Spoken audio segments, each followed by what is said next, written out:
Hey guys, what is up? It is me, Pagey, here once again with another video on Stargirl. So the newest entry into the DC live-action arena, as well as just the new Arrowverse as we know it, is of course that of Stargirl, which will launch on May 18th on DC Universe, and then air for free the day after on the CW. Now many have asked me where you should watch it. I guess it just matters what kind of viewer you are. Like, do you need to watch it ASAP or as soon as possible as it's out?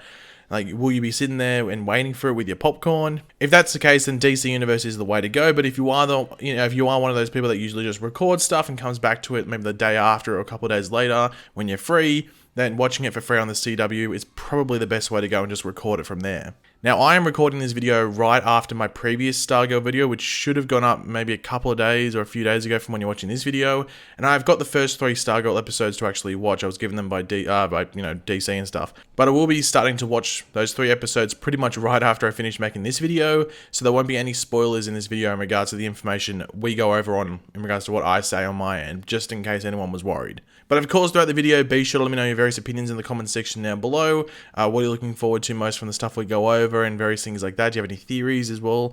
And just different ways they could do it? Let me know all of them in the comment section down below. And of course, if you're going to enjoy the video and this stuff gets you excited, why not drop a like on it to show that support and excitement. But similar to that video that you would have seen hopefully a few days back, we will be going over something from an interview with IGN that Brec Bassinger, who plays Stargirl, and Geoff Johns, who created Stargirl and is heading up the show, took part in. So the link to that will be in the description down below if you want to go check it out, but we will just be going over a certain section that focuses on some interesting stuff that should be highlighted in the title of this video. So yeah, here is that segment from the IGN interview. Stargirl revolves heavily around the dynamic between Courtney and her stepfather Pat. Geoff Johns describes the series as a superhero family show. Geoff Johns said it's about Courtney Whitmore, whose mum marries a man named Pat Dugan, and then they move from LA to a small town in Nebraska called Blue Valley. And it's there that Courtney, who's struggling to fit in a small town, discovers that her new stepfather used to be Stripesy, the sidekick to Sylvester Pemberton, the former Star-Spangled Kid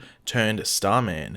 And she ends up taking a cosmic staff that belongs to Starman for a joyride, and ultimately, through circumstances, becomes Stargirl, and Pat Dugan has to come out of retirement as a sidekick again, and they have to discover and eradicate the evil that is lurking within this small town. But despite hinging on that family bond, Stargirl is also an ensemble series about multiple young heroes taking up the mantles of their predecessors. As the series opens, the original Justice Society of America has been killed, leaving it up to Courtney and fellow teen heroes like Yolanda Montez and Beth Chappell to fill that void.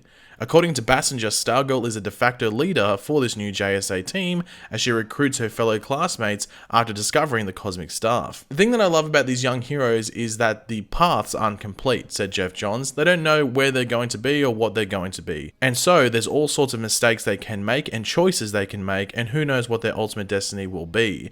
And that's exciting to work on. Like a youthful superhero generation, high school kids taking on the mantles of the Justice Society. It makes for a lot of fun and a lot of unpredictability. While the series features a relatively small Injustice Society lineup that mirrors the JSA team, Johns teased a wide range of villains over the course of the series. Every character was chosen for a reason, that role that they fill in the story. There's probably more than I originally imagined because there became more roles and ideas that sprung up in the development of the show, but you'll see close to about everybody that's a member of the Injustice Society of America in the comics. And while the series may not be spotlighting certain classic JSA members like the Alan Scott version of Green Lantern and the Jay Garrick version of The Flash, fans shouldn't assume these characters won't be showing up. The series will show us glimpses of the previous JSA team, with Johns hinting at potentially bigger storylines to come down the road. Green Lantern and Flash are spoken of and they exist in the JSA. There's a picture of them in the first episode and there's plans in the future for things. But Jay Garrick and Alan Scott, to me, are always the elderly statesmen. They're the big heroes of the JSA and their shadow is very long and they're great characters.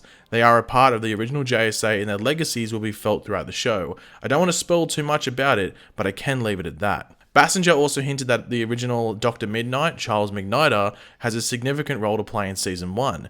John said the series will look back even further than the original JSA, establishing the 7 Soldiers of Victory as Earth 2's first superhero team and exploring the history of Stargirl's cosmic staff.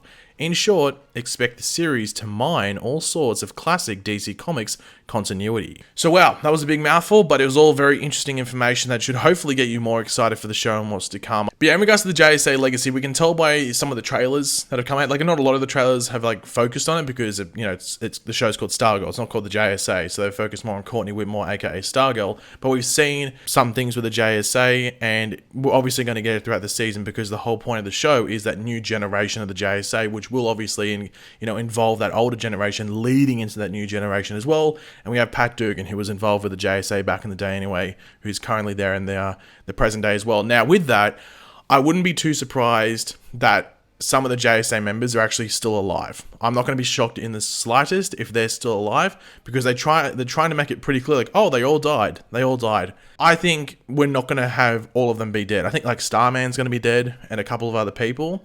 But I think we're actually going to probably see, wherever it is throughout the season, or maybe even season 2, that some of these JSA members are actually still alive, but they just retired after what happened, and like maybe some other people died, their friends in the JSA died, whoever they might be. So I think you're going to see that some of them did survive, but it'll just be interesting to see which ones, and hopefully it's the ones we're about to talk about. So yeah, like the whole Green Lantern and Flash presence in this show, like I'm not expecting them to be in season 1, but I am hoping that we do get a surprise appearance, and a very happy surprise appearance by either one of them in season 1 in some way, shape, or form, or it's like a cliffhanger leading into season 2 that we find out that one or both of them are alive. Now, we know that some of the JSA have been cast. Like, we know that there's actors playing JSA members, but we don't know if they cast someone to play Green Lantern or someone to play the Flash, or Jay Garrick and Alan Scott. We don't know if they cast those characters.